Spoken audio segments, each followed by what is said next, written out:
Hello friends, welcome to LTX classes. So friends, let us start the discussion. Before that there was a small announcement. మన యొక్క flagship UPSC infinity course ఇప్పుడు మీకు live plus recorded classes available ఉంటాయి. So దీంట్లో మనకి GS prelims plus mains cover అవుతుంది, NCERT foundation, current affairs, CSAT, prelims test series, mains answer writing ఇవన్నీ కూడా కవర్ అవుతాయండి మనకి. సో దీని యొక్క ఫీ మనం ఛార్జ్ చేసేటువంటిది 60,000 రూపీస్. సో దీన్ని మీరు ఈఎంఐ 5,000 పర్ మంత్గా కూడా మీరు పే చేసుకోవచ్చు. ఇది మీకు లైఫ్ టైం వ్యాలిడిటీ తోటి వస్తుంది. ఇక్కడ స్క్రీన్ మీద కనిపించే నెంబర్కి మీరు కాల్ చేస్తే మీకు ఏ విధమైన డౌట్స్ ఉన్నా కూడా మీరు క్లారిఫై చేసుకోవచ్చు. అండ్ అలాగే మన యొక్క యాప్ LTX క్లాసెస్ని సో మీరు డౌన్లోడ్ కూడా చేసుకోండి. Yes friends, that's it. Let's start the discussion. Hello friends, welcome to 7th March daily Hindu news analysis. So friends, ఈ వీడియోలో మనం 7th మార్చ్ హిందూ న్యూస్ పేపర్లో పబ్లిష్ అయిన ఇంపార్టెంట్ ఆర్టికల్స్ని డిస్కస్ చేద్దామండి. Let's start the discussion. So first and foremost article చూస్తే కనుక మీకు 1 lakh crore fund to stimulate the private sector research and development is close to approval అని చెప్పేసి మనకైతే చెప్తున్నారు. వెరీ ఇంపార్టెంట్ అండి, రీసెర్చ్ అండ్ డెవలప్మెంట్ గురించి అయితే పబ్లిష్ అయింది. సో దీని గురించి అయితే చూద్దాము. Government launched something called as AI కోశా, repository of data to build the models and as well as the tools. Second, other very important news item from the science and technology. And third one, beyond Beijing, unlocking a feminist future in India అని చెప్పేసి మనకి Beijing declaration గురించి, gender equality గురించి మనం అయితే కనుక ఇక్కడ మాట్లాడతాం. Then the next one, president to inaugurate Nari Shakti సే వికసిత భారత్ అని చెప్పేసి మనకి ఏంటి అని అంటే కనుక మరొక నేషనల్ కాన్ఫరెన్స్ని అయితే కనుక ఇనాగరేట్ చేయబోతున్నారండి. ఎందుకనంటే tomorrow it is March 8th. So CISF to recruit up to 20,000 personal annually. So CISF central industrial security force అని చెప్పేసి వన్ ఆఫ్ ద CAPF మన కంట్రీలో అయితే కనుక ఉంది. దానికి సంబంధించినటువంటి న్యూస్ ఐటమ్ ఇది. INSV Tarini with 2 women navy officers leaves the Port Stanley. Navika సాగర పరిక్రమ 2 గురించి మనకి ఇక్కడైతే కనుక డిస్కస్ చేయబడడం జరిగింది. So these are the important articles which we will look today. Let us start the discussion అండి. The first and foremost one, 1 lakh crore fund to stimulate the private sector research and development is close to approval అని చెప్పేసి మనకైతే కనుక చెప్తున్నారు. So దీనికి సంబంధించి మనకు తెలియాల్సిన ఇంపార్టెంట్ పాయింట్స్ ఏవేంటి అని అంటే కనుక, ఫర్ ఎనీ కంట్రీ, మనం ఏ కంట్రీ తీసుకున్నా, అంటే అది డెవలప్డ్ కంట్రీ తీసుకున్నా, డెవలపింగ్ కంట్రీ తీసుకున్నా, రీసెర్చ్ అండ్ డెవలప్మెంట్ అనేది చాలా important. Research and as well as development అనేది చాలా ఇంపార్టెంట్. అది ఏ సెక్టార్లో అయినా. For example particularly it is very relevant with respect to medical. So health care సెక్టార్లో మీరు తీసుకున్నారనుకోండి, ఈ రీసెర్చ్ అండ్ డెవలప్మెంట్ అనేది చాలా ఇంపార్టెంట్. ఎందుకంటే దానివల్లనే మనకి కొత్త డ్రగ్స్ కానివ్వండి, లేకపోతే కొత్త ట్రీట్మెంట్స్, ఇవన్నీ కూడా మనకైతే కనుక వస్తాయి.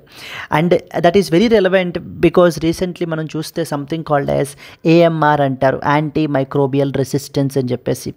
ఈ యాంటీ మైక్రోబియల్ రెసిస్టెన్స్ వల్ల ప్రస్తుతం ఉండేటువంటి ట్రీట్మెంట్స్ అన్నీ కూడా మనకి అవుట్డేటెడ్ అయిపోతున్నాయి. అందుకని రీసెర్చ్ అనేటువంటిది చాలా ఇంపార్టెంట్. ఎస్, సో ఇది మనకి ఏంటంటే రీసెర్చ్ అండ్ డెవలప్మెంట్ అనేది దేనికి ఇది అవుతుంది, మనకి ఇన్నోవేషన్ని మనం ప్రమోట్ చేయొచ్చు.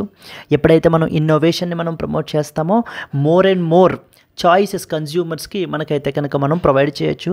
సొసైటల్ ప్రాబ్లమ్స్ని కూడా మనం అయితే కనుక సాల్వ్ చేయొచ్చు అండి. అంటే ఎంత వెరీ హార్మ్ఫుల్ డిసీజ్ అయినా కూడా రీసెర్చ్ అండ్ డెవలప్మెంట్ ద్వారా మనం ఏం చేయొచ్చు అని అంటే కనుక ట్రీట్మెంట్ని మనం ఫైండ్ చేయొచ్చు. బట్ కానీ మన కంట్రీలో అంటే when compared with the other countries like USA, China, ఇతర డెవలప్డ్ కంట్రీస్ తోటి కంపేర్ చేసుకుంటే మన కంట్రీలో ఈ రీసెర్చ్ అండ్ డెవలప్మెంట్ మీద పెట్టేటువంటి ఇంట్రెస్ట్ చాలా తక్కువ అండి. ఇన్వెస్ట్మెంట్ కూడా దీనికి కేటాయించేది చాలా తక్కువ. అంటే to put it in figures, మనకి ఇండియాస్ ఇన్వెస్ట్మెంట్ అనేది మనం చూసుకుంటే just around 0.65% of GDP. So less than 0.65% of the GDP మనకి ఏంటి అని అంటే కనుక మనము ఇన్వెస్ట్మెంట్ మీద, అంటే రీసెర్చ్ అండ్ డెవలప్మెంట్ మీద మనం పెడుతున్నాం. But on the other side advanced countries మనం తీసుకుంటే, అంటే like United states of America కానీ, చైనా కానీ, ఇలాంటి దేశాలు మనకు తీసుకుంటే కనుక అక్కడ 1.5 to 3% ఆఫ్ దేర్ GDP మనకి ఏంటంటే కనుక ఈ R&D మీద ఇన్వెస్ట్ చేస్తున్నారు. ఎస్, అంటే ఈ ఫ్యాక్ట్స్ అవి కూడా మనం straight way research and development గురించి రాసేటప్పుడు మనం అయితే కనుక యూజ్ చేసుకోవచ్చు. అండ్ ఇంకొంచెం ముందుకెళ్తే ప్రైవేట్ సెక్టార్ ఇన్వెస్ట్మెంట్ గురించి మనం మాట్లాడుకుంటే, గవర్నమెంట్ ఇన్వెస్ట్మెంట్ పక్కన పెట్టండి, research and development, private sector investment మన కంట్రీలో తీసుకుంటే కనుక ఇట్ ఈజ్ జస్ట్ 30 to 35% అని చెప్పేసి మనకైతే కనుక చెప్తున్నారండి. ప్రైవేట్ సెక్టార్ యొక్క ఇన్వెస్ట్మెంట్ మనకి జస్ట్ 30 to 36% మాత్రమే మనకైతే కనుక ఉంది. మరి అదర్ కంట్రీస్లో అంటే USA, చైనా ఇలాంటి దేశాల్లో మనం చూసుకుంటే 75 to 77% వీళ్ళు ఏంటి అని అంటే ప్రైవేట్ సెక్టార్ ఇన్వెస్ట్మెంట్స్ చేస్తుంటారు. అందుకని మన కంట్రీలో కూడా ఈ private sector investment towards research and development, private sector investments towards research and డెవలప్మెంట్ని ఎంకరేజ్ చేయడం గురించి, టువర్డ్స్ R&Dని ఎంకరేజ్ చేయడం గురించి మనకి గవర్నమెంట్ ఆఫ్ ఇండియా ఇప్పుడు రీసెంట్గా మనకి ఏం చేస్తున్నారండి, they are finalising something called as మనకి 1 lakh crore ఫండ్ని ఫైనలైజ్ చేస్తున్నారనమాట. 1 lakh crore, yes that is 1 lakh crore ఫండ్ని మనకేంటి అని అంటే కనుక ఫైనలైజ్ అయితే చేయబడడం జరుగుతుంది. ఎందుకని ఆబ్జెక్టివ్ ఏంటి, to boost the private sector investment. So private sector ఇన్వెస్ట్మెంట్ని బూస్ట్ చేయడం గురించి ఈ యొక్క 1 lakh crore ఫండ్ని మనకైతే కనుక ఫైనలైజ్ చేస్తున్నారు. ఏం చేస్తారు ఈ 1 lakh ఈ ఫండ్ మొత్తాన్ని ఎవరు అడ్మినిస్టర్ చేస్తారు అని అంటే కనుక it will be administered by something called as ANRF, అనుసంధాన నేషనల్ రీసెర్చ్ ఫౌండేషన్ అనేటువంటి ఒక సంస్థ ఉందండి, ఆర్గనైజేషను. వాళ్ళు మనకైతే కనుక చేయబడడం జరుగుతుంది. ఈ ఫండ్ ఆబ్జెక్టివ్ ఏంటి, to boost the private sector investments through, అది ఇంపార్టెంట్, త్రూ మనకేంటి అని అంటే కనుక లో ఇంట్రెస్ట్ లాంగ్ టర్మ్ లోన్స్. అంటే గవర్నమెంట్ ఈ ఫండ్ ద్వారా మనకి ఏం చేస్తుంది, లోన్స్ ప్రొవైడ్ చేస్తుంది. ఎవరికి, ప్రైవేట్ సెక్టార్ కంపెనీస్కి. దేని గురించి, research and development carry out చేయడం గురించి. So yes, to promote the research and as well as development. సో మనకి ఈ ఫండ్ నుంచి low interest long term loans అనేటువంటిది ప్రొవైడ్ చేస్తారు. ఈ ఫండ్స్ని తీసుకుని ఈ ప్రైవేట్ సెక్టార్ కంపెనీస్ ఏం చేయాలి, కమర్షియల్లీ వయబుల్ ప్రొడక్ట్స్ని తయారు చేయాలి. ఎస్, ఈ యొక్క ఫండ్ నుంచి మనకి లోన్స్ అనేవి అకాడమిక్ ఇన్స్టిట్యూషన్స్కి కానీ యూనివర్సిటీస్కి కానీ వేటికి ఇవ్వబడడం జరగదు. ఓన్లీ ప్రైవేట్ సెక్టార్ కంపెనీస్కి మాత్రమే ఇవ్వాలి. దట్టు వాళ్ళ ఇదేంటి అనేటువంటి చూపించాలన్నమాట. అంటే మీరేంటి, ఏం డెవలప్ చేద్దాం అనుకుంటున్నారు, దీనికి ఎంత పొటెన్షియల్ ఉంటుంది అనేటువంటిది చూపిస్తున్నట్లయితే అప్పుడు తక్కువ వడ్డీకి ఎక్కువ లాంగ్ టర్మ్లో వాళ్ళకి మనం లోన్ అనేది ప్రొవైడ్ చేస్తారు ఈ ఫండ్ నుంచి. సో దీని ద్వారా మనం ప్రైవేట్ సెక్టార్ యొక్క ఇన్వెస్ట్మెంట్స్ని, ప్రైవేట్ సెక్టార్ యొక్క పార్టిసిపేషన్ని ఎంకరేజ్ చేయాలి అనేది గవర్నమెంట్ యొక్క ఆలోచన. ఎస్ అండి, so this is what this think. And ఇక్కడ ఎగ్జామ్ పర్స్పెక్టివ్లో మనకి ఇంకేమేం తెలియాలి, ఇవన్నీ మెయిన్స్ పర్స్పెక్టివ్లో మనం యూజ్ చేసుకున్నా. ఇక్కడ there is something called ANRF అనే బాడీ ఉంది కదా, దాని గురించి మనకి చాలా క్లియర్గా తెలియాలి. ఎందుకంటే ఇది రీసెంట్గా ఎస్టాబ్లిష్ చేసినటువంటి బాడీ. ANRF అంటే అర్థం ఏంటి, అనుసంధాన్ నేషనల్ రీసెర్చ్ ఫౌండేషన్ అంటారు. అనుసంధాన national research foundation is basically the body అండి. ఈ అనుసంధాన నేషనల్ రీసెర్చ్ ఫౌండేషన్ అనేది ఒక ఇండిపెండెంట్ థింక్ ట్యాంక్ అంటారు. కాదండి, ఇది మనకి ఒక స్టాట్యూటరీ బాడీ అనమాట. అంటే పార్లమెంట్ ఒక చట్టం చేసి ఈ బాడీని మనకి క్రియేట్ చేయబడడం జరిగింది. అండ్ దీన్ని మనకి ఏ యాక్ట్ ద్వారా ఎస్టాబ్లిష్ చేశారు, అండర్ ANRF యాక్ట్ 2023. సో ఇంతకుముందు మనకి ఈ అనుసంధాన నేషనల్ రీసెర్చ్ ఫౌండేషన్ యాక్ట్ 2023 ద్వారా మనకి ఏంటంటే కనుక ఈ యొక్క ANRF అనేటువంటిది మనకి క్రియేట్ చేయబడడం జరిగింది. ఈ ANRF ఏం చేస్తుంది, it is the apex body which is responsible for research and development promotion in India. Responsible for R&D promotion in India.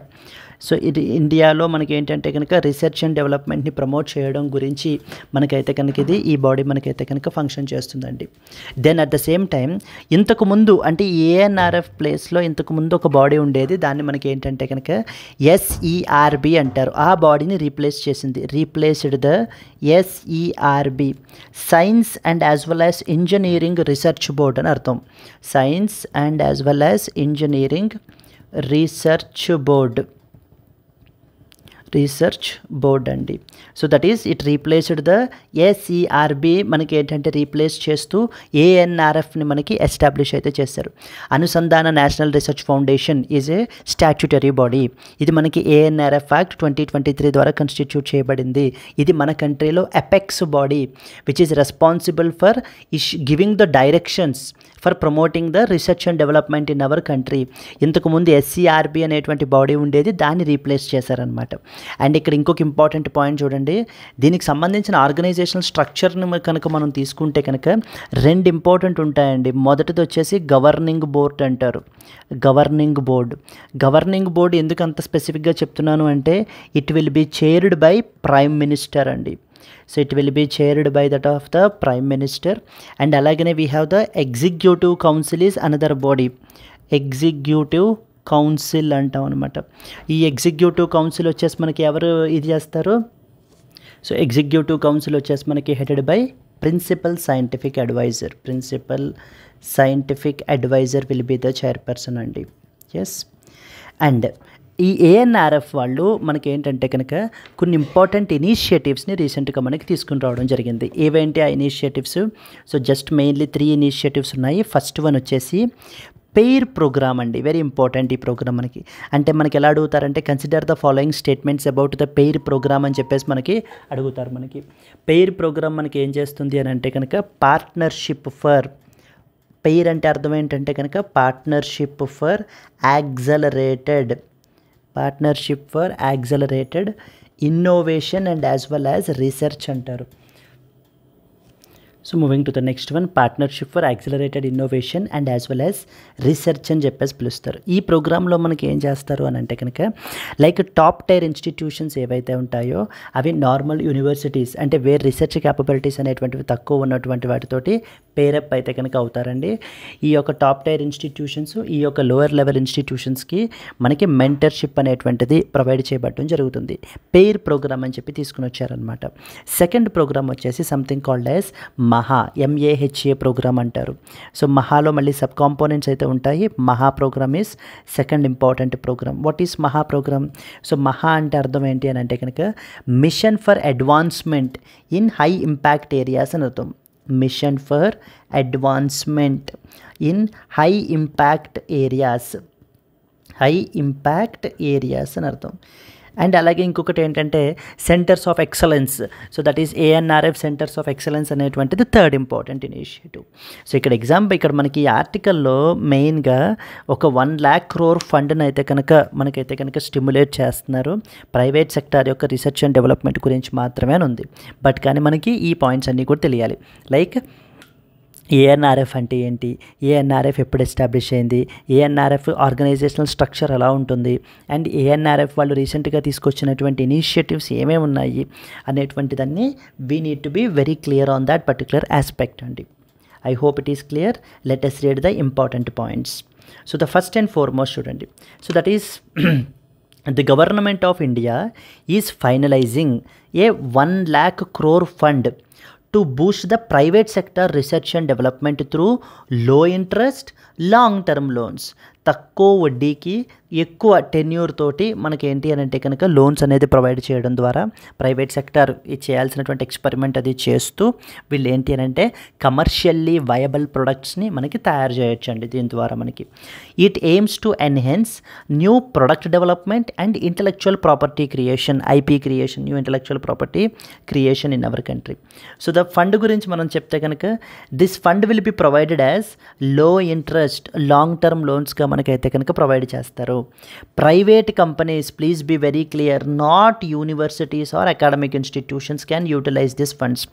ఈ ఫండ్ నుంచి మనకి ఏంటంటే కనుక ప్రైవేట్ కంపెనీస్కి మనకి లోన్ అనేది ప్రొవైడ్ చేయబడుతుంది, అంతేకాని యూనివర్సిటీస్కి కానీ లేకపోతే అకాడమిక్ ఇన్స్టిట్యూషన్స్కి కానీ ప్రొవైడ్ చేయబడడం జరగదు. Yes, this scheme is like a production linked incentive for the research and development అని చెప్పేసి మనకైతే కనుక చెప్తున్నారు. ఎందుకని ఈ స్కీమ్ అవసరం మనకి? వాట్ వాజ్ ద నీడ్ ఏంటి అని అంటే కనుక మన కంట్రీలో రీసెర్చ్ అండ్ డెవలప్మెంట్ యొక్క ఇన్వెస్ట్మెంట్ వచ్చేసి కేవలం మనకి 0.65% ఆఫ్ జీడిపి మాత్రమే ఉంది. కానీ ఇతర అడ్వాన్స్డ్ కంట్రీస్లో తీసుకుంటే మాత్రం మనకి 1.5% to 3% అయితే కనుక మనకు ఉంది. అండ్ స్పెసిఫిక్గా ప్రైవేట్ సెక్టార్ యొక్క R&D స్పెండింగ్ మనం తీసుకుంటే ఇది జస్ట్ 30 to 36% ఉంది. కానీ కంట్రీస్ లైక్ USA అండ్ చైనాలో మనకి అరౌండ్ 75 to 77% పార్టిసిపేషన్ అయితే కనుక మనకి ఉందండి వీళ్ళ యొక్క స్పెండింగ్ అనేటువంటిది. సో ఆబ్జెక్టివ్ ఇప్పుడు ఏం చేయాలి? ప్రైవేట్ సెక్టార్ యొక్క పార్టిసిపేషన్ని ఎంకరేజ్ చేయాలి. ఇప్పుడు ఎందుకని? ఇన్నోవేషన్ గురించి కానీ లేకపోతే ఎకనామిక్ గ్రోత్ని స్టిమ్యులేట్ చేయడం ఫర్దర్గా గురించి కానీ మనం ఏంటంటే కనుక డెవలప్ చేయాలి. Now the funding allocation and as well as administration. దీంట్లో ఆల్రెడీ మనకి మొన్న ఇంటరిమ్ బడ్జెట్లో 20,000 కోట్లు మనకైతే అలొకేట్ చేశారండి for the department of science and as well as technology. ఈ యొక్క ఫండ్ ఎంటైర్ ఫండ్ని మనకి ఎవరు అడ్మినిస్టర్ చేస్తారు? ANRF, Anusandhan national research foundation వాళ్ళు మనకి అడ్మినిస్టర్ చేస్తారని ఇందాక మనం మాట్లాడుకున్నాం కదా. Loans will be nearly interest free with a tenure of about 5 to 7 years tenure తోటి మనకి ఈ లోన్స్ అనేది ఈ ఫండ్ నుంచి మనకి ప్రొవైడ్ చేయబడడం అయితే జరుగుతుంది. ఇస్కో ఇది మనకేంటంటే మల్టిపుల్ సెక్టార్స్ని కవర్ చేస్తుందండి, లైక్ స్పేస్ సెక్టార్లో, ఫార్మాస్యూటికల్స్లో, energy sector etcetera. Not applicable to service industries. The proposals must demonstrate commercial viability. అంటే ఏవైనా ప్రైవేట్ కంపెనీస్ వాళ్ళు ఇప్పుడు వాళ్ళు డెవలప్ చేద్దాం అనుకుంటున్నటువంటి ప్రొడక్ట్ యొక్క ఆ కమర్షియల్లీ వయబుల్ ఇది, దీనికి చాలా పొటెన్షియల్ ఉంటుంది అని చెప్పి మనకు ముందు డెమాన్స్ట్రేట్ చేయాలి. సో ద గవర్నమెంట్కి అంటే ఒక ప్రొఫెషనల్ బాడీ ఉంటుంది, వాళ్ళు మనకి ఏంటి అని అంటే కనుక స్క్రూటినీ చేసే అప్లికేషన్ని తద్వారా మనకి లోన్ అనేది ప్రొవైడ్ చేస్తారు. Clear? This is what is the objective. అంటే ఇండియాస్ R&D డెవలప్మెంట్ గురించి మీరు రాసేటప్పుడు ఈ పాయింట్ని మీరు యాడ్ చేసుకోవచ్చు దాంట్లో. Recently government is finalizing around 1 lakh crore so for stimulating the private sector investment in our country. Definitely this is a much required step. So our step in a positive direction or in the right direction అని చెప్పేసి మనం mention చేయొచ్చు. Now ఇప్పుడు ఏం తెలియాలి మనకి? ANRF అంటే ఏంటో తెలియాలి. ANRF అంటే అనుసంధాన్ నేషనల్ రీసెర్చ్ ఫౌండేషన్ అని అర్థం. ఏమేం తెలియాలి? ఇది మనకి స్టాట్యూటరీ బాడీ అండి. ANRF యాక్ట్ 2023 ద్వారా మనకి ఎస్టాబ్లిష్ చేయబడ్డ body as per the NEP 2020 recommendations. అంటే నేషనల్ ఎడ్యుకేషన్ పాలసీ యొక్క రికమెండేషన్స్ ద్వారా మనకి ఎస్టాబ్లిష్ చేయబడింది. And it is the apex body అంటే top most body which provides strategic direction for scientific research in India. So మన కంట్రీలో scientific రీసెర్చ్ని promote చేయడం గురించి మనకి ఏంటి అని అంటే కనుక ఈ బాడీ మనకి ప్రొవైడ్ చేస్తుంది. Aim is to promote the research and development, innovation, collaboration among the academia, industry and as well as government. And ఈ పాయింట్ చాలా ఇంపార్టెంట్. ANRF అనేటువంటి బాడీ మనకి సైన్స్ అండ్ ఇంజనీరింగ్ రీసెర్చ్ బోర్డుని మనకి రీప్లేస్ చేస్తుంది. ఇంతకుముందు SCRB ఉండేది, ఇప్పుడు దాన్ని రీప్లేస్ చేస్తూ మనకి ANRF మనకి ఎస్టాబ్లిష్ చేశారు. Coming on to the organizational structure, మనకి ఫస్ట్ ఇంపార్టెంట్ ఏంటి? మనకి గవర్నింగ్ బోర్డు. ఈ గవర్నింగ్ బోర్డుకి చూడండి ఎవరు చైర్పర్సన్ చేస్తారు? మనకి prime minister will be the chair here. Union ministry of science and technology, education, they will be vice presidents. Principal scientific adviser మనకి member secretary. And secretaries of key scientific departments అందు కూడా మనకి దీంట్లో మెంబర్స్గా మనకైతే కనుక ఉంటారు. సెకండ్ది ఏంటి? Executive council. మొదటిది గవర్నింగ్ బోర్డు, రెండవది మనకి ఎగ్జిక్యూటివ్ కౌన్సిల్. దీన్ని ఎవరు చైర్ చేస్తారు? Principal scientific adviser will be the chairperson. ఇక్కడ చూస్తే prime minister will be the chairperson for the governing board. ఇక్కడ ఎగ్జిక్యూటివ్ కౌన్సిల్కి principal scientific adviser. It is responsible for grant approval, fund allocation, budget management. ఇవన్నీ కూడా మనకి ఈ యొక్క executive council చూసుకుంటుందండి మనకి. నెక్స్ట్ ఇంపార్టెంట్ పాయింట్ ఏంటంటే కనుక ఫండింగ్ వచ్చేసి తీసుకుంటే it aims to establish 50,000 crore కార్పస్ని అయితే కనుక క్రియేట్ చేయాలి అని చెప్పేసి గవర్నమెంట్ అయితే ANRF అండర్లో అనుకుంటుంది. దాంట్లో 36,000 crore మనకి ప్రైవేట్ సెక్టార్ నుంచి అంటే వాళ్ళ యొక్క పార్టిసిపేషన్ నుంచి మొబిలైజ్ చేయాలి అనేది టార్గెట్ మనకి. So India's private sector investment in research and development remains very low. Discuss the significance of 1 lakh crore R&D fund in addressing this particular challenge can be A potential question మనకి. Clear అండి. This was the first article మనకి చూడాల్సినటువంటిది. ఇక్కడ మనకి ఏమేమి తెలియాలి, 1 lakh crore fund గురించి తెలియాలి. Next వచ్చేసి దాన్ని ఎవరు అడ్మినిస్టర్ చేస్తారనేది తెలియాలి. నెక్స్ట్ వచ్చేసి అడ్మినిస్టర్ చేసేటువంటి బాడీ గురించి, ఏఎన్ఆర్ఎఫ్ గురించి, ఏఎన్ఆర్ఎఫ్ యొక్క ఆర్గనైజేషనల్ స్ట్రక్చరు, ఏఎన్ఆర్ఎఫ్ తీసుకొచ్చినటువంటి ఇనిషియేటివ్స్ ఏమేమి ఉన్నాయి. మొదటిది పెయిర్ ప్రోగ్రాము కదా, పెయిర్ ప్రోగ్రామ్. రెండవది వచ్చేసి మనకి MAHA మహా ఇనిషియేటివ్ రెండవది మనకి. Yes, mission for advancement in high impact areas అని చెప్పేసి మనకైతే కనుక ఈ పాయింట్స్ అన్నీ కూడా we need to be very clear. Let us move on to that of the next article అండి. Government launches something called as AI Kosha. AI Kosha అనేది it is a repository of data to build the models and as well as tools. Yes అండి, this is another very important point మనకి ఏంటంటే, so మనకు already తెలిసిన విషయాలు ఏంటి, artificial intelligence అనేటువంటిది ఒక AI రేస్ అయితే మనకి జరుగుతోంది ప్రపంచంలో అనేటువంటి పాయింట్ మనకు ఆల్రెడీ తెలుసు. అండ్ అలాగే ఆర్టిఫిషియల్ ఇంటెలిజెన్స్కి చాలా హ్యూజ్ అప్లికేషన్స్ ఉన్నాయి అని కూడా మనకు తెలుసు డిఫరెంట్ సెక్టార్స్లో కూడా మనకి. ఇప్పుడు ఏంటంటే, ఇప్పుడు ఏదైనా ఒక LLM అంటారండి, ఒక లార్జ్ లాంగ్వేజ్ మోడల్ని, అంటే AI మోడల్స్ని కానీ, LLM stands for large language model. ఏదైనా ఒక లార్జ్ లాంగ్వేజ్ AI మోడల్ని డిజైన్ చేయాలన్నా, లేకపోతే ఒక AI టూల్ని డిజైన్ చేయాలన్నా, వీటన్నిటికీ కూడా మనకి ఏంటంటే ఏం కావాలండి, data is very very important. So huge data అనేటువంటిది కావాలి మనకి. డేటా ఎప్పుడైతే ఉంటుందో ఆ డేటాని మనం ఏం చేస్తాము అని అంటే కనుక, మనం తయారు చేసేటువంటి ఆర్టిఫిషియల్ ఇంటెలిజెన్స్ మోడల్కి మనం ఇన్పుట్గా మనం ఇస్తాం. అంటే ఏంటి, ఇప్పుడు ఇదిగో అమ్మ డేటా, ఈ డేటా అంతా చూసి ఈ డేటా అంతా నేర్చుకుని దీంట్లో ప్యాటర్న్స్ ఏమైనా ఉంటే అవన్నీ అబ్జర్వ్ చేయి. అంటే for example let me tell you with an example అండి. ఎగ్జాంపుల్ ఏంటంటే కనుక, ఇప్పుడు బ్యాంక్ రిలేటెడ్ డేటా ఉందనుకోండి. ఇప్పటిదాకా బ్యాంక్స్ చాలామందికి లోన్స్ ఇచ్చి ఉంటారు కదా, వాటిల్లో వాళ్ళ యొక్క ప్రొఫైల్ ఏంటి, సో వాళ్ళకి లోన్ ప్రొవైడ్ చేసిన తర్వాత వాళ్ళు ఆ లోన్ పే చేశారా చేయలేదా అనేటువంటి డేటా, అంటే డిఫాల్టరా లేదా సక్సెస్ఫుల్లీ పేడా అనే డేటా అంతా కూడా మనకి బ్యాంక్ ఇప్పుడు ఏం చేస్తారు, ఈ AI మోడల్కి డిజైన్ ఇవ్వడం జరుగుతుంది ఇన్పుట్స్గా. మనం అంటే బ్యాంక్స్ స్ట్రైట్ అవే ఇవ్వండి, మనకి సాఫ్ట్వేర్ డెవలపర్స్కి మనం ఇస్తే కనుక వాళ్ళు ఏం చేస్తారంటే ఈ యొక్క AI మోడల్కి డేటా అంతటిని ఫీడ్ చేస్తారు. ఇప్పుడు AI మోడల్ ఏం చేస్తుంది, ఈ డేటా అంతే చూస్తుంది. అంటే ఫర్ ఎగ్జాంపుల్, ఓహో A అనే వ్యక్తి సో 50,000 రూపాయలు లోన్ తీసుకున్నాడు, వాడికి ఇన్కమ్ 50,000 రూపాయలు, క్రెడిట్ హిస్టరీ 2 సంవత్సరాల నుంచి ఉంది. సో వీడు ఒక 2 లక్షలు లోన్ తీసుకున్నాడు, సో తిరిగి పే చేయలేదు, డిఫాల్ట్. B అనే వ్యక్తి ఉన్నాడు, సో 1,00,000 రూపాయలు జీతం, 3 సంవత్సరాల నుంచి క్రెడిట్ హిస్టరీ ఉంది, వీడికి ఒక 5 లక్షలు లోన్ ఇచ్చారు, సో సక్సెస్ఫుల్లీ పెయిడ్. ఇలా ఈ డేటా అంతా కూడా మనకి ఏం చేస్తాము అని అంటే కనుక ఈ AI మోడల్కి మనం ఫీడ్ చేసాం అనుకోండి. ఇప్పుడు AI మోడల్ ఏం చేస్తుందంటే ఈ ప్యాటర్న్ అంతా అబ్జర్వ్ చేస్తుంది. ఓహో, ఈ ఇన్కమ్ ఉన్న వ్యక్తి, ఇంత క్రెడిట్ హిస్టరీ ఉండేటువంటి వ్యక్తి ఈ లోన్ ఇస్తే కనుక సక్సెస్ఫుల్లీ పే చేస్తున్నాడు, అదే ఇలా ఉన్న వ్యక్తి మనకి క్రెడిట్ హిస్టరీ ఎంత ఉన్న వ్యక్తి డిఫాల్ట్ అవుతున్నాడు అని చెప్పేసి ప్యాటర్న్ అంతా అబ్జర్వ్ చేస్తుంది. ఈ ప్యాటర్న్స్ అన్నీ అబ్జర్వ్ చేసి ఇప్పుడు AI మోడల్ ఏం చేస్తుందంటే, ఇప్పుడు మనం AI మోడల్కి ఏం క్వశ్చన్ పెడతామంటే, ఇప్పుడు నా దగ్గర X అనే వ్యక్తి ఉన్నాడు, ఈ X అనే వ్యక్తికి 1,00,000 రూపాయలు జీతం, ఇతనికి ఒక 3 సంవత్సరాల నుంచి క్రెడిట్ హిస్టరీ ఉంది, ఇతనికి 10 లక్షలు లోన్ అయితే అడుగుతున్నాడు, ఇవ్వచ్చా ఇవ్వకూడదా అంటే అప్పుడు ఇప్పటిదాకా ఉండేటువంటి డేటా అంతటినీ కూడా అనాలిసిస్ చేసుకుని ఆ ప్యాటర్న్స్ ఉంటే అబ్జర్వ్ చేసుకుని ఇదే సిమిలర్ ప్యాటర్న్లో ఉండేటువంటి వ్యక్తులు ఇంతకుముందు ఎలా చేశారు, తన క్రెడిట్ హిస్టరీ, తన క్రెడిట్ ప్రొఫైల్ని అబ్జర్వ్ చేసుకుని ఎస్ ఇవ్వచ్చు, బట్ కానీ తనకి మ్యాక్సిమం మీరు 7 lakhs మించి ఇవ్వద్దు, అది తన ఎలిజిబిలిటీ అంతే, ఇంకా అంతకు మించి ఇవ్వద్దు అంటూ మనకి ఏంటంటే కనుక AI మోడల్ మనకు ఆన్సర్ చెప్తుంది. అకార్డింగ్లీ బ్యాంక్ వాళ్ళు మనకి ఏం చెప్తారు, మీ ప్రొఫైల్ని బట్టి మీ సిబిల్ స్కోర్ని బట్టి మీకు మ్యాక్సిమం 7 lakhs వస్తాయండి, ఇంకా అంతకు మించి రావు అని చెప్పేసి చెప్తారు. అంటే this is how exactly it works అండి. దీనికి ఏం చేయాలి, ఇప్పుడు నేను AI మోడల్కి ఏమి ఇచ్చాను, హ్యూజ్ డేటా అంతా ఇచ్చాను కదా, మరి ఇదంతా కూడా ఈ డేటా అంతా కూడా different types of data sets ఉంటాయన్నమాట.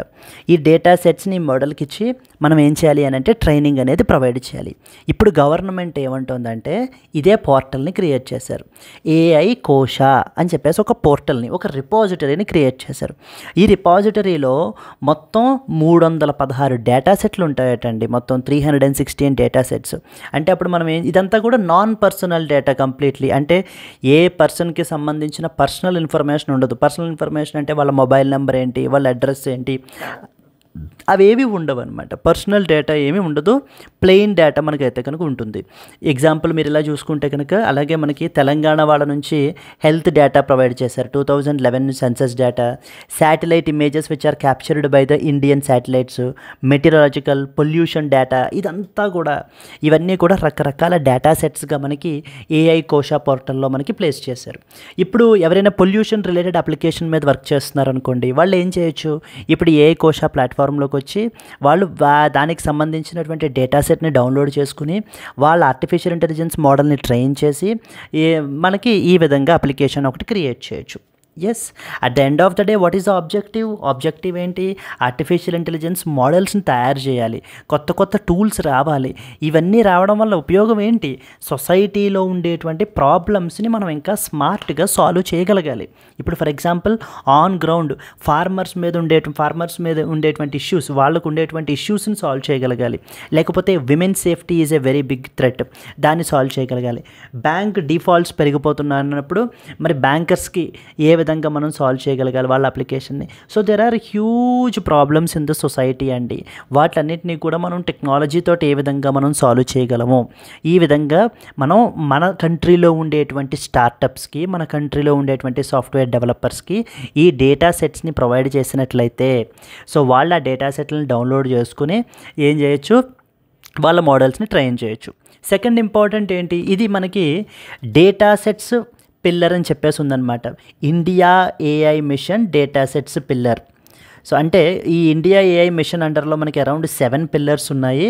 ఆ 7 పిల్లర్స్లో ఒక పిల్లర్ డేటా సెట్స్కి సంబంధించినటువంటి పిల్లర్. ఈ పిల్లర్ అండర్లో మనకి ఈ డేటా అనేది ప్రొవైడ్ చేస్తున్నాం మేము అని చెప్పి గవర్నమెంట్ మనకి చెప్తోందనమాట.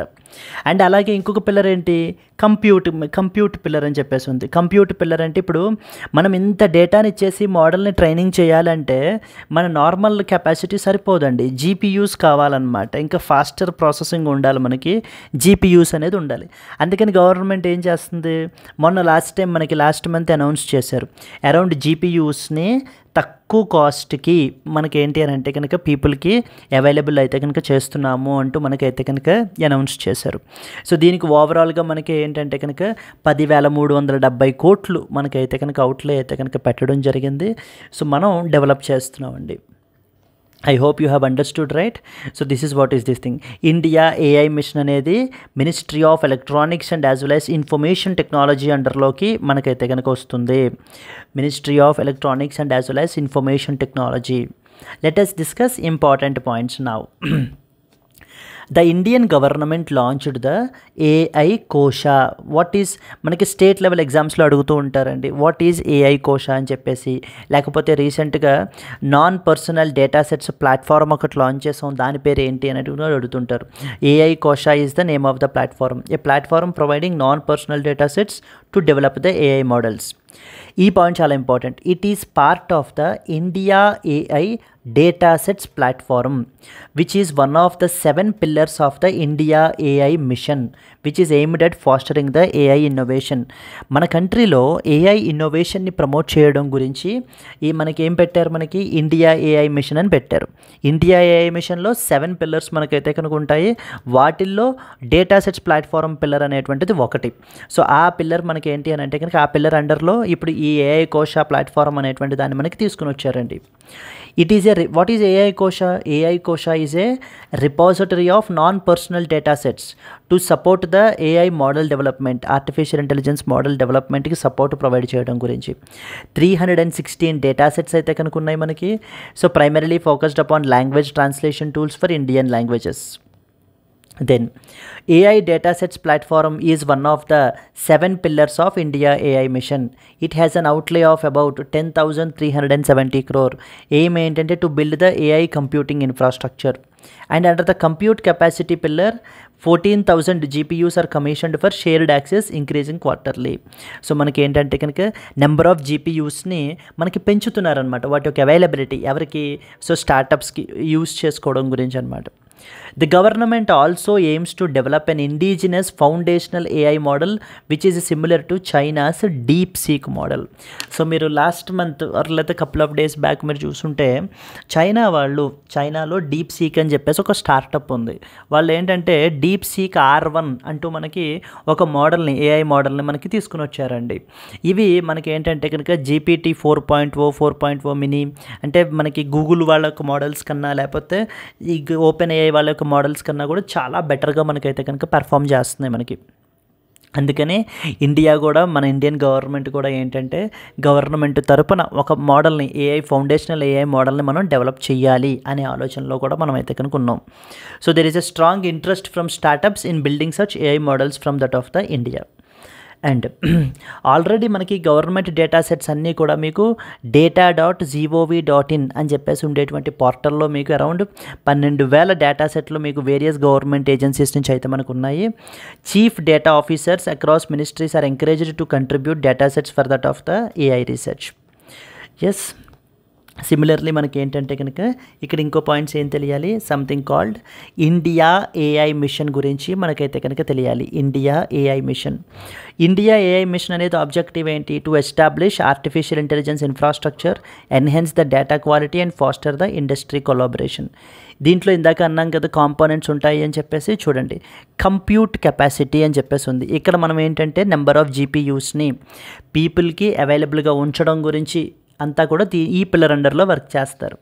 నెక్స్ట్ వచ్చేసి India AI innovation centre, second important component. ఇక్కడ ఏంటంటే ఇండిజినస్ LLMస్ని మనం డిజైన్ చేస్తామండి. Large multi modal models, LMMs or LLMs, large language models, large multi modal మోడల్స్ని మనం డిజైన్ చేస్తాం. మూడవది డేటా సెట్స్ ప్లాట్ఫారం. ఇప్పుడు AI కోశ అనేది లాంచ్ చేశారు కదా, ఈ ప్లాట్ఫారం అండర్లోనే మనకి లాంచ్ చేయబడడం జరిగింది. It will provide seamless access to quality non personal data sets అనేది మనకి ఇక్కడ ప్రొవైడ్ చేయబడడం జరుగుతుంది. నాలుగోది ఇండియా AI ఫ్యూచర్ స్కిల్స్. ఇప్పుడు డేటా సెట్ ప్రొవైడ్ చేసాం, కంప్యూటింగ్ కెపాసిటీ పెంచాం, ఇవన్నీ బాగానే ఉన్నాయి. మరి వీటిని యూజ్ చేసుకునే AI మోడల్స్ని తయారు చేయాలంటే స్కిల్డ్ పీపుల్ ఉండాలా వద్దా? సో ఆ స్కిల్డ్ పీపుల్ని మనకి ఈ యొక్క కాంపోనెంట్ అండర్లో మనం బిల్డ్ చేస్తాం, డెవలప్ చేస్తాం. That is AI education at UG level, PG level and PhD levels along with new artificial intelligence ల్యాబ్స్ని మనకి ఎస్టాబ్లిష్ చేస్తున్నారు. నెక్స్ట్ వన్, ఇప్పుడు నెక్స్ట్ వచ్చేసి మనకి ఏంటంటే పెద్ద పెద్ద కంపెనీస్ కన్నా కూడా అడ్వాన్స్డ్ టెక్నాలజీస్ మీద వర్క్ చేసేది చిన్న స్టార్టప్స్ ఎక్కువ వర్క్ చేస్తారండి. సో మరి చిన్న స్టార్టప్స్ వర్క్ చేసేటప్పుడు ఈ స్టార్టప్స్కి మెయిన్ ఇష్యూ ఏముంటుంది, ఫండింగ్ అనేది బిగ్గెస్ట్ ఇష్యూ మనకి. సో స్టార్టప్ కాబట్టి ఎవరో ఇన్వెస్టర్స్ కూడా గమ్మున అంత ముందుకు రారు. మరి అలాంటి వాళ్ళకి మనం ఫైనాన్షియల్ సపోర్ట్ అనేది ప్రొవైడ్ చేయాలా వద్దా? సో చెయ్యాలి. అందుకనే స్టార్టప్ ఫైనాన్సింగ్ అనేటువంటి కాంపోనెంట్ అండర్లో వాళ్ళకి ప్రొవైడ్ చేస్తారు. 2,000 crore is allocated for the deep tech AI startups గురించి. Then last but not the least, in fact very very important, AI should be safe and as well as trusted AI. Last time మనం ఏంటంటే కనుక గూగుల్కి సంబంధించినటువంటి chat బాట్ని అడిగితే you human being is a waste, strain on earth, ఎంత తొందరగా చచ్చిపోతే అంత తొందరగా చచ్చిపోండి అని చెప్పి ఆర్టిఫిషియల్ ఇంటెలిజెన్స్ బాట్ రిప్లై ఇచ్చిందండి. That clearly shows the threat that is projected by that of the AI యొక్క థ్రెట్ ఏంటి అనేటువంటిది మనకు ఇక్కడ కనిపిస్తోంది. సో ఇప్పుడు AI డెవలప్ చేయడం అనేది అందరూ చేస్తారు, బట్ ఆ AI డెవలప్మెంట్ ఎలా ఉండాలి? It should be safe, it should be ethical, it should be trusted. మనం ఆ AI మోడల్ని ఉపయోగించడానికి మనకు ఆ ట్రస్ట్ వర్తినెస్ని పెంచాలి. It should be safe enough, అంటే అది మనకి ఏంటంటే హ్యూమన్కి ఉపయోగపడాలి తప్ప హ్యూమన్కి థ్రెట్గా మారకూడదు. ఎస్. సో దేర్ ఫోర్ దానికి సంబంధించి guide lines for ethical AI practices అన్నీ కూడా మనకి ఈ కాంపోనెంట్ అండర్లో మనకి ఇవ్వబడడం జరుగుతుంది. ఓవరాల్ మనకి ఇవన్నీ కూడా కాంపోనెంట్స్ అండి. India AI compute capacity, innovation centre, data sets platform, future skills, startup financing, next safe and trusted AI 1 2 3 4. Okay, these are the main important components అనమాట మనకి ఇండియా ఏఐ మిషన్ అండర్లో. Clear? Yes, moving on to that of the next one. Mains question చూడండి. How does the AI datasets platform under the India AI mission contribute to AI development in India? Discuss the significance and as well as the challenges. Can be a potential question. Yes, and this was the second question. I hope you have understood it right. This is the second article. Moving on to the next important మనం ఆర్టికల్లోకి వెళ్ళినట్లయితే కనుక beyond Beijing unlocking A feminist future in India అని చెప్పేసి మనకైతే కనుక publish అయింది. ఏంటి ఈ ఆర్టికల్ దేని గురించి మాట్లాడుతుంది అని అంటే కనుక something related to gender equality గురించి మనకైతే కనుక ఇది మాట్లాడుతుందండి. జెండర్ ఈక్వాలిటీ గురించి. ఎస్ అండి, ఇది మనకి ఏంటి అని అంటే ఆర్టికల్ దేనికి సంబంధించింది? జెండర్ ఈక్వాలిటీ గురించి, లేకపోతే విమెన్ ఎంపవర్మెంట్, విమెన్ యొక్క రైట్స్ని ప్రొటెక్ట్ చేయడం గురించి సంబంధించినటువంటి ఆర్టికల్. ఏంటిది బీజింగ్ గొడవ ఏంటంటే ఏం లేదు, 1995లో మనకి బీజింగ్లో ఒక ఇంపార్టెంట్ మీటింగ్ జరిగింది. ఆ మీటింగ్లో మనకి ఏంటంటే కనుక అరౌండ్ 17,000 డెలిగేట్స్ 190 దేశాల నుంచి మనకైతే పార్టిసిపేట్ చేశారండి. అక్కడ మనకేంటంటే విమెన్ ఈక్వాలిటీని మనం అయితే కనుక పెంచాలి, విమెన్ వైలెన్స్ ఎగెనిస్ట్ విమెన్ అనేది తగ్గించాలి, విమెన్ ఎడ్యుకేషన్, విమెన్ రైట్స్ని ప్రొటెక్ట్ చేయాలి అంటూ ఒక ఇంపార్టెంట్ మీటింగ్ 1995లో జరిగింది. ఆ మీటింగ్ అయిపోయిన తర్వాత ఏంటంటే ఒక డిక్లరేషన్ని అడాప్ట్ చేసుకున్నారు. దాని పేరే Beijing declaration and platform for action. అదే స్టార్టింగ్ పారాలో మనకి రాశారు చూడండి, the Beijing declaration and platform for action. ఇది యూపీఎస్సీ క్వశ్చన్ ఆల్రెడీ మనకి అడిగిందండి, మనకి ఇలాగే అడిగారు. The Beijing declaration and platform for action is often seen recently in the news is associated with అని అడిగారు. It is associated with gender equality అండి. Gender ఈక్వాలిటీకి సంబంధించినటువంటిది ఇది. ఓకేనా? ఇప్పుడు ఏంటంటే ఈ ఆర్టికల్లో ఏం చెప్తున్నారంటే ఈ కాన్ఫరెన్స్లో లేకపోతే ఈ డిక్లరేషన్లో మనం చాలా ఆస్పెక్ట్స్ని కవర్ చేయాలనుకున్నాం. ప్రపంచ దేశాలన్నీ కూడా ఈ ఇష్యూస్ అన్నీ అడ్రస్ చేయాలనుకున్నారు. ఏవేంటి చూడండి, poverty reduction, education and training, specifically women education and training అండి, హెల్త్ సెక్టార్ ఇంప్రూవ్ చేయాలి, వైలెన్స్ ఎగెనిస్ట్ విమెన్ని తగ్గించాలి, విమెన్స్ ఎకనామిక్ ఎంపవర్మెంట్ని పెంచాలి, ఇన్ఫ్లుయెన్స్ ఇన్ డెసిషన్ మేకింగ్ అనేది ఇంక్రీజ్ అవ్వాలి అని చెప్పేసి. ఇక్కడ ఆథర్ ఏమంటున్నారంటే గత 30 ఇయర్స్గా మనం చూసుకుంటే కనుక మనకేంటంటే కనుక చాలా రిమార్కబుల్ చేంజెస్ని మనం అయితే తీసుకుని వచ్చాము. చాలా పాజిటివ్ ఆస్పెక్ట్స్ అయితే జరిగాయి. అంటే అది ఎడ్యుకేషన్ అండ్ ట్రైనింగ్లో కానీ లేకపోతే హెల్త్ సెక్టార్లో కానీ గవర్నమెంట్ ఆఫ్ ఇండియా మనకి మల్టిపుల్ ఇనిషియేటివ్స్ అయితే తీసుకుని వచ్చింది అంటూ మనకి ఈ యొక్క ఆర్టికల్లో మనకి మెన్షన్ చేశారు. వేరే ఎగ్జాంపుల్ వీళ్ళు రాస్తున్నటువంటి ఆర్టికల్స్ మనకి కోట్ చేస్తున్న ఇనిషియేటివ్స్ ఏవేంటి, మ్యాటర్నల్ హెల్త్ అనేది one of the important priority sector కదా మనకి ఆ డిక్లరేషన్లో. దాన్ని ఇంప్రూవ్ చేయడం గురించి ప్రధానమంత్రి సురక్షిత మాతృత్వ అభియాన్ అని, ప్రధానమంత్రి మాతృవందన యోజన ఉంది మనకి. ఇన్స్టిట్యూషనల్ డెలివరీస్ని ఇంప్రూవ్ చేసింది 95% వరకు. అలాగే మ్యాటర్నల్ మార్టాలిటీ రేట్ కూడా మనకి ఏంటంటే 130 నుంచి 97 డెత్స్ పర్ 1 lakh పాపులేషన్ అయితే కనుక ఉందని చెప్పేసి మనకి నెక్స్ట్ ఇంపార్టెంట్ పాయింట్ చెప్తున్నారు. Then we have something called Ayushman Bharat, Pradhan Mantri Jan ఆరోగ్య యోజన అనేటువంటి స్కీమ్ని కూడా మనకైతే కనుక ప్రొవైడ్ చేస్తూ మిలియన్స్ ఆఫ్ విమెన్కి మనం ఏంటంటే కనుక అతి తక్కువ మనీతోటే మనం ఈ యొక్క క్రిటికల్ ఫ్రీ యాక్సెస్ తోటి మనం క్రిటికల్ మెడికల్ ట్రీట్మెంట్ అయితే కనుక మనం ప్రొవైడ్ చేస్తున్నాము. And with respect to education విషయానికి వచ్చేసరికి ఏంటంటే కనుక సో మనకి బేటీ బచావో బేటీ పడావో స్కీమ్ అయితే కనుక ఉంది. Played a pivotal role in improving the child sex ratio and increasing the school enrolment for గర్ల్స్ని అయితే కనుక మనకి ఇంక్రీజ్ చేసింది అంటూ ఈ ఇనిషియేటివ్స్ అన్నిటి గురించి కూడా మనకి కోట్ చేస్తున్నారండి. Yes, so let us read some important points here. The article discusses India's progress in gender equality since the 1995 Beijing Declaration and as well as Platform for Action, highlighting the achievements in maternal health, economic empowerment, education, technology, వీటిల్లో మనం ఏ విధంగా achieve అయితే చేసాం మన అచీవ్మెంట్స్ని quote చేస్తున్నారండి మనకి. It also underscored the challenges like gender based violence అని and also suggested some policy measures for further improvement. So ఫర్దర్గా ఇంప్రూవ్ అవ్వడం గురించి కొన్ని పాలసీ మెజర్స్ని కూడా మనకి ఇక్కడ ఆథర్స్ అయితే కనుక మనకి సజెస్ట్ చేస్తున్నారు. ఫస్ట్ చూడండి, there is a visible progress is there in gender equality. అంటే కనబడుతుంది మనకి ఆ ప్రోగ్రెస్ అనేది. 1995లో మనం డిక్లరేషన్ అడాప్ట్ అయితే చేసుకున్నాం ప్రపంచ దేశాలన్నీ.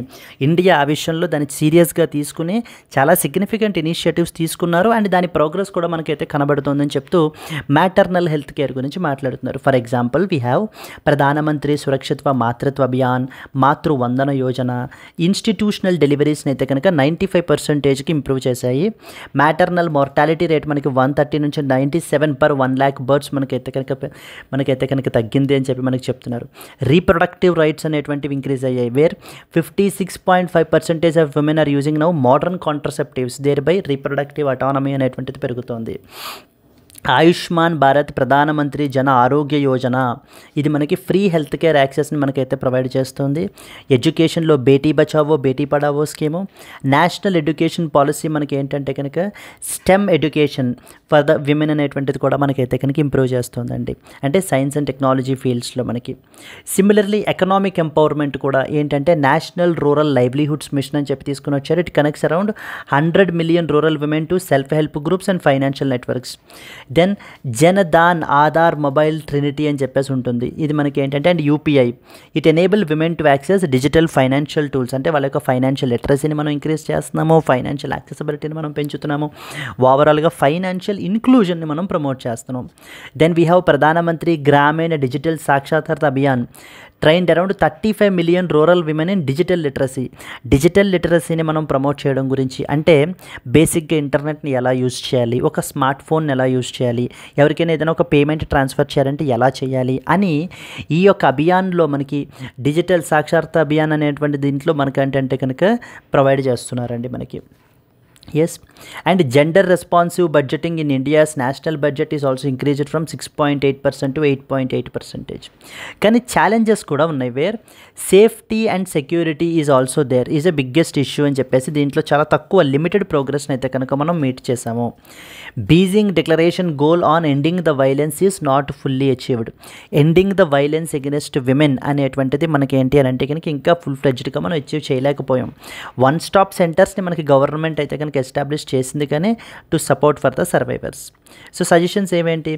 So just we have to further strengthen the gender sensitive పాలసీస్ని స్ట్రెంగ్తన్ చేయాలి. విమెన్ ప్రోగ్రామ్స్లో ఫైనాన్షియల్ ఇన్వెస్ట్మెంట్స్ని పెంచాలి. Encourage leadership roles for women in the ఎంటర్ప్రెన్యూర్షిప్, governance and as well as science and technology. Enhancing the legal protections through fast tracking the cases of gender based violence. ఉండేటువంటి వాటిని మనకి ఏంటంటే fast track చేసి ఆ కేసెస్ని మనం ఏంటంటే ఫాస్ట్ ట్రాక్ చేయాలి. Promoting the digital and financial literacy to bridge the economic డిస్పారిటీస్ని మనం బ్రిడ్జ్ చేయడం గురించి ఏంటంటే కనుక డిజిటల్ అండ్ ఫైనాన్షియల్ లిటరసీని కూడా ప్రమోట్ చేయాలని చెప్పి మనకి మనకి ఆధార్ మనకి సజెషన్స్ అయితే ఇస్తున్నారు. ఓవరాల్ ఎగ్జామ్ పర్స్పెక్టివ్లో మనకి ఏం తెలియాలి? Beijing declaration and for platform for action దేనికి సంబంధించింది అనే పాయింట్ మనకి తెలియాలి. Clear? This is what is the next important article. Further moving on to the next one. Case అండి, ప్రెసిడెంట్ టు ఇనాగరేట్ ద నారీ శక్తి సే వికసిత భారత్ అని చెప్పేసి ఒక కాన్ఫరెన్స్ మనకి జరగబోతోందండి. So president Droupadi Murmu will inaugurate a national conference on women led development for a developed India. So developed India అని చెప్పేసి 2047 నాటికి మనం అయితే కనుక అచీవ్ చేయాలి అని అనుకుంటున్నాము. బట్ ఆ డెవలప్మెంట్ విమెన్ డెవలప్మెంట్ కాదు, ఇప్పుడు women led development is something that we're looking on to on the occasion of International Women's Day on March 8th. So రేపు దట్ ఈస్ March 8th మనకి ఏంటంటే కనుక ఇంటర్నేషనల్ విమెన్స్ డేగా మనం అయితే కనుక సెలబ్రేట్ చేస్తామండి ప్రపంచ దేశాలన్నీ కూడాను. అందుకని మనకి కాన్ఫరెన్స్ అనేది చాలా ఇంపార్టెంట్. ఈ కాన్ఫరెన్స్లో మనకి women officers from armed forces, paramilitary forces, Delhi police వీళ్ళందరి నుంచి మనకి అయితే కనుక ఆఫీసర్స్ అందరూ కూడా మనకి పార్టిసిపేట్ అయితే చేస్తారు. Yes, let us read some important points here.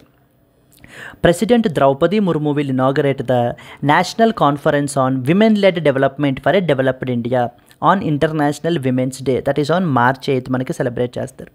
It will focus on women's contributions in various sectors with participation from women officers, volunteers, international representatives. Women representatives from different groups మనకి participate చేస్తున్నారండి. Armed forces నుంచి అంటే army, navy, air force, paramilitary forces అంటే CRPF, CISF ఇవన్నీ కూడా మనకు వస్తాయి. Delhi police నుంచి, anganwadi, ASHA worker, self help groups, my Bharat volunteers వీళ్ళందరూ కూడా మనకి పార్టిసిపేట్ చేయబడడం జరుగుతుంది.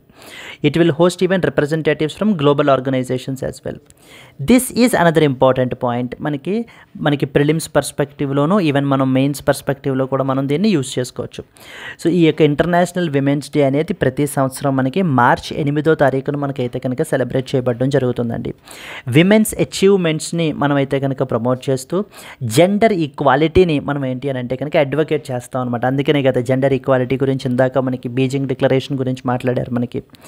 ఇది మనకి ఏంటంటే యూరప్ అండ్ నార్త్ అమెరికాలో లైక్ లేబర్ మూమెంట్స్ దగ్గర నుంచి మనకైతే కనుక స్టార్ట్ అయింది. For the very first time మనకి 1911లో మనకైతే కనుక సెలబ్రేట్ చేశారు.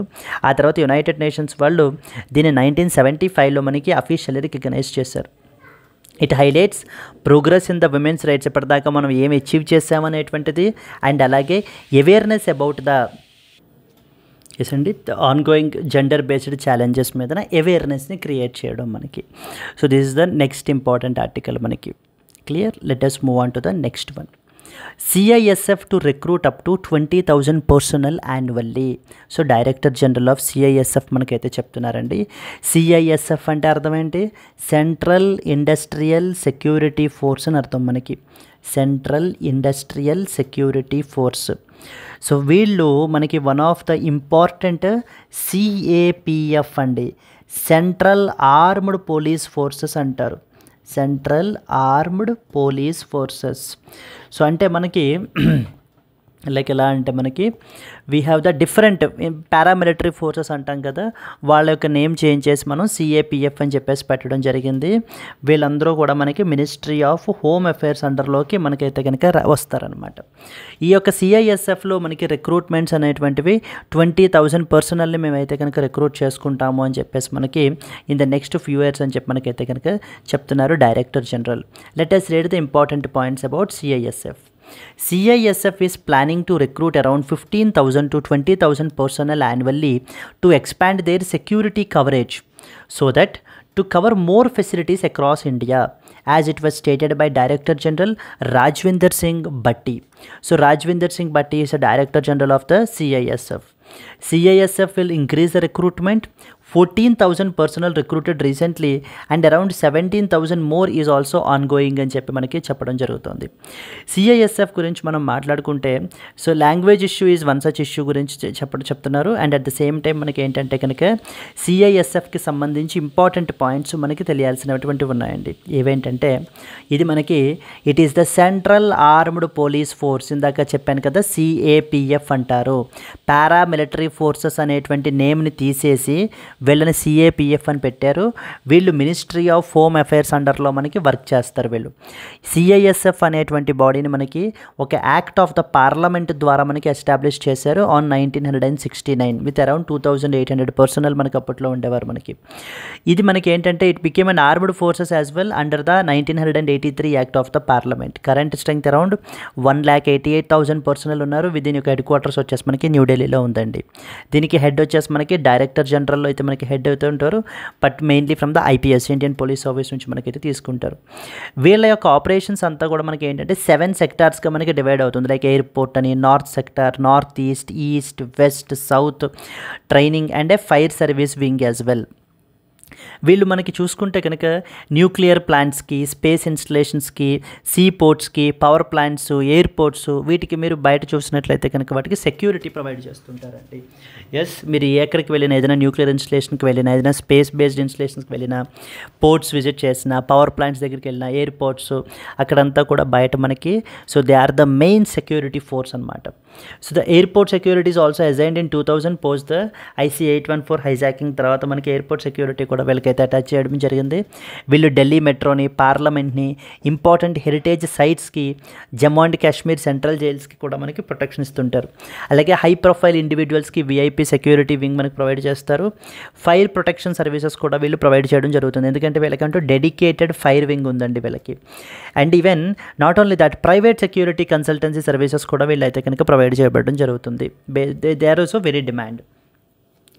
Discuss the role of CISF in ensuring security at critical infrastructure in India. How has its mandate evolved over the time అని చెప్పేసి మనకి can be a potential mains question.